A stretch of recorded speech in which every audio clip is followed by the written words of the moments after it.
everyone. I'm Afton Porter, founder of Scribe National. This is my Changemaker Conversations interview series, and I'm thrilled today to be here with Afton Porter. Yes, we do have the same name, and that's actually how we met, which is a whole other lovely little story. Afton is a fashion stylist and coach. So it's so great to have you here today, Afton. And I'd love if you could just start off by telling everyone in your own words about yourself and about your business. Thank you for having me. I'm so excited to be here today. My name's Afton Porter. I'm a fashion stylist and image consultant here in Phoenix, Arizona. I also coach aspiring fashion stylists, so those who are interested in being personal stylists. And I offer high styling for successful business women. So I work one-on-one and coach personal stylists. And I have a fashion merchandising degree that I received. And I currently also am a fashion stylist for Phoenix Fashion Week, where we do a lot of editorial shoots. And lately, since we've had COVID, we're doing like these movie premiere fashion shows that are so fun. Wonder why we never did them before, but it's just this different thing that we've had to implement. So lots going on. We also have a women's magazine called Style Guide Society that I provide free for women. So. Wow. Well, I actually didn't even know you were involved with all of those things. That's fantastic. And also, I said this to you when we signed on, but I'm absolutely loving your accessories today. Thank So, you. we had a consultation a few weeks ago, and I learned some really interesting things. And so, what I'd love to talk about here a little bit today is what are some of the most common challenges your clients face? Whether it's with their own style or whether it's the stylist that you're coaching. And, how do you help them work through those challenges? All right. I would say the number one thing that comes up is a lot of women feel like they have no style. They have no style, but they want to look cute. And so I just work with them and helping them find their personal style, because the truth is they really do have a style. Everyone has one. We just think that we don't. I don't know why that comes up in our minds, but we just feel like we don't have a style. We just have to find it. So together I work with them and figure out what colors that they gravitate towards, what type of fabrics that they like. And a lot of the times what I find is the reason why that they don't see their personal style that they like is their closet is just full of clothes that they don't actually love and use. And so when they look in their closet, see all this clutter, just like, how our life can get filled with clutter. So does our closet. And then we can't see what's really important to us and what we really love. And when I work with them on really dialing into so what colors do you love? What colors do you feel good in? Dial those in and then figure out what types of clothes that they actually do love to wear. What kind of, we don't need to, go mimic somebody else's style, because that's not, doesn't always work. Just need to figure out what you love and fill your life with more of that. I love that advice. And yeah, I do think that's really important, not just trying to take on someone else's style, but actually trying to define your own, and certainly more fun in the process of doing it that way too. So kind of on that note, for everyone who's sort of, maybe it's sparked a thought in their mind, like, okay, well, if I want to go and define my style, what are a few things that maybe people are surprised to hear, in your conversations, or just that you wish more people knew? Oh, yeah, that's a really good question. I wish that more people knew that the the cut of the styles that they wear makes a difference on one body versus another. Like a lot of times, like I could put on the same dress. It will look totally different on my sister who's 5 inches shorter, and she just has more curves, and it just looks different. It just looks different. And so just getting familiar with what styles look good on you and not worry about all the other things that don't. Because like when they go into a store, they just see all these different clothes and all these different cuts. But when they really nail into what is good on them, they could just ignore the rest. They could say, that's cute, but I don't need to worry about that. Or that I like that color, but that doesn't look good on me. So I just ignore it. Just go into the store and find the things that you know that are going to look good. And then you don't have to worry about the rest. Yeah, and I can imagine that that would actually help make the shopping experience way less overwhelming for people, like turn it into a really positive experience because you know what works for you and you can go and pick out those things. Yeah, because what happens is some people might even buy something because it's 75% off. And they think, oh, this is such a great deal, I'm going to buy it, which they don't really even love it. They just Guilty. saw the sale and they just go and it hangs in their closet. And then we're just adding more to the clutter that's already there.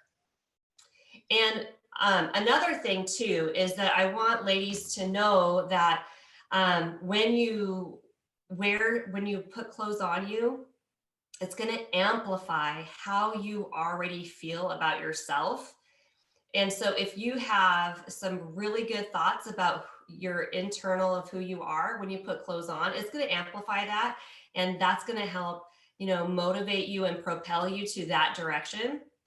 But if you don't have very good feelings about yourself and you put something on thinking that's going to add value, that actually amplifies that feeling of the negative thoughts in yourself.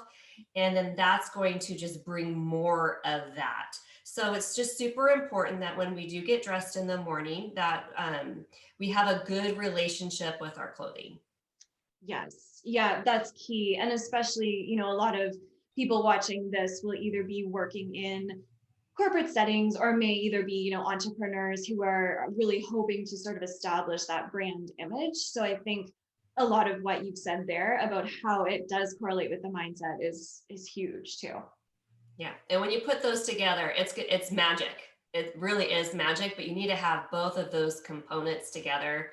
And then the clothes can amplify that and help you in a great way with your brand image and working with that. Now, okay, so yeah, I'm loving this conversation. What would you say, like if you could give viewers maybe just a handful of quick tips for them to try, when it comes to their own professional wardrobe, whether there's like easy takeaways they could try this week or something like that, what would be a few of those key points that you might suggest?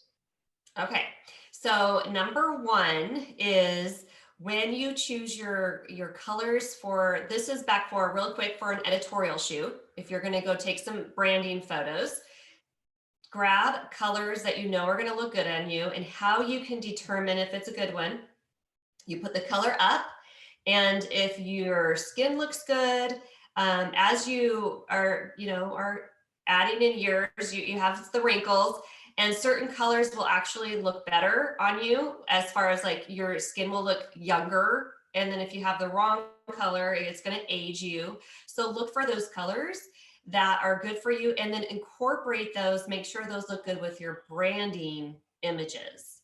So you want to pick colors that your favorite colors that you're going to want to be wearing for your photo shoots actually go well with your branding images. They just need to look good, and they could even be a color that you like to wear a lot would be good. But let's say you're busy, you're running out the door every day. I know this is one that we talked about, Afton, is to, if you're going to invest in one bag, one purse, one really good pair of shoes, whether it's boots or sandals, depending on the time of year, if you want to match every outfit that you own, then you're going to want that to go with the color of your hair. So if you have a purse that matches your hair, that matches your shoes, you're going to be matching. It's like framing who you are. It's framing you all in one color. And if you of course, you could wear any color purse, if you could match it up with your outfit, that's great. But I know that some of you guys are super busy entrepreneurs or business men and women, and you want those to be matching, you just know you want to grab those shoes that are going to go with every outfit. That's a tip that I recommend for everyone. match your hair with your shoes and your handbag And or your like briefcase. I was totally blown away by this because I honestly didn't know. And I do have this pair of, I mean, obviously they're a little different, but light colored, like pretty beige, light colored boots. And I tried them on and it just makes so much sense. But it's one of those things that you honestly, or at least I certainly didn't think about.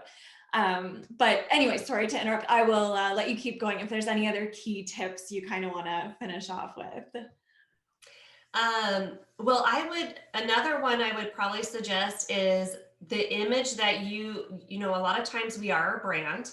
You are your brand. So we want to make sure that we are reflecting that image in our brand through our personal style that we're wearing for work, through our clothing. And one way that you could just see if you're right on is you could just ask people that you know and just say, hey, what does this reflect to you? What type of a person do you think, someone who doesn't know what you're doing, what you do, or you could ask someone that you could trust, like, is this the right type of image? Am I attracting the right type of people, the right, income level, whatever you're searching for, whether you're wanting a promotion or whether you're wanting to attract certain clients, you just want to make sure that your image that you are putting out there is reflecting what you're wanting to attract. Yeah, absolutely. That makes complete sense. I'm trying to think, is there any other tips you want me to share? No, I mean, I am, like I said, I think that, well, one other thing you mentioned to me that I thought was really interesting was about sort of the accessory size. And I mean, this does happen to be one of my favorite necklaces, but just sort of, I'm like, so as my audience may know this, some of you obviously haven't seen me in person. I'm pretty short. And so like for the petite stature, Afton had suggested, smaller accessories. So I tried it out in this video, but yeah, I think that, just being intentional about those things, it can go a long way. It can make a big difference. And now kind of on that note, I would actually love if you could just let everybody know, a little more about what you offer, how they could get involved with you, and also how they can get in touch with you as well as your social media. Okay. Well, first of all, I'll just piggyback a little bit on the accessory size really quick since you brought it up. So typically 5'1", 5'2", 5'3", well, 5'1", and 5'2" and under, the smaller accessories, especially if you're petite, and then average height, kind of like under 5, like 5'7", 5'6", 5'5", 5'4", you're kind of getting, is medium average, and then 5'8" and over, then it's the larger accessories. I'm tall, and if I wear something when my hair is down, it's actually naturally curly too if I'm not straightening it. So it's like super big, and I'm tall, and you would never see like a tiny little accessory on me just because I'm so much larger. I'm taller. I'm on the thinner side, but still I'm big, tall, and so I recommend that your accessories kind of match your height. And then if you're, if you're a little bit on, the more wider you are, the little bit larger accessories you can get away with. But yes, so depending on your height is your size of accessories. And also to go along with that would be like your patterns in the fabric. Someone who's taller and bigger can wear larger pattern on your dresses or on your tops. And then if you're, on the shorter end, I'll let, you can go a little bit smaller with your print on your fabrics. And that it just helps balance everything out. Yeah, absolutely. That makes sense for sure.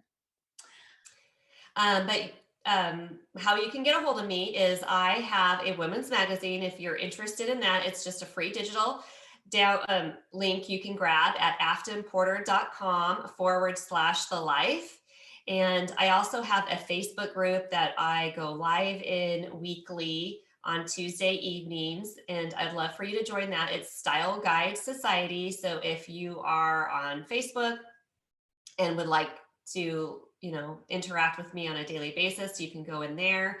Several different ways you can get a hold of me, but I'm on all the platforms, including Clubhouse. So awesome. Well, that is great.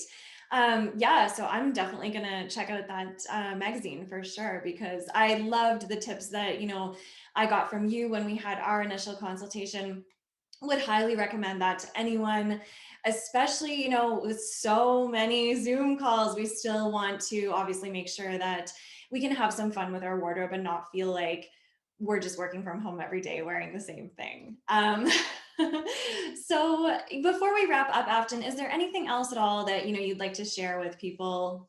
Sure, I'd be happy to. There's one thing that I remembered we talked about that that I think is fascinating about our wardrobe. That what you wear is not, selfish. It's not shallow. It's an important aspect in your business to be thinking about in your everyday life, because how we show up is greatly affected by what we're wearing. It affects our brain. It triggers. There's science behind it. And dressing for your work, even if you're working from home, as long as it could be different for everybody, right? Like if you have your own gym and you're a fitness instructor, then, wearing those outfits that are going to trigger your brain to help you operate at your highest level is super important. This is not just like foo-foo stuff. There's science behind it. And what they did is they gave everybody a doctor's coat. They had them come in and they were testing them. They gave them a doctor's coat. And when they took this test, they actually scored higher on it than those that were given the exact same coat, but were told it was a painter's coat. And it had to be physically on their body. They had to be wearing it, not just beside them. And they scored higher because there's this overarching like idea that doctors are highly educated, they're very smart.